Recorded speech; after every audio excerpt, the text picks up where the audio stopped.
निशुम्भ शुम्भ गर्जनी प्रचण्ड मुण्डखण्डिनी वने रणे प्रकाशिनी भजामि विन्ध्यवासिनी।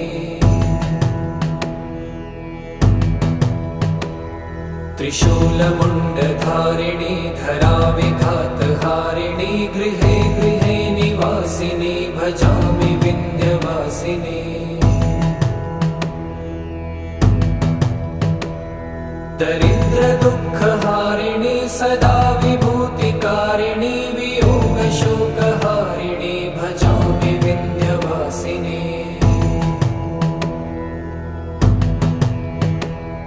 लसत्सुलोललोचनं लतासनं वरप्रदं कपालशूलधारिणी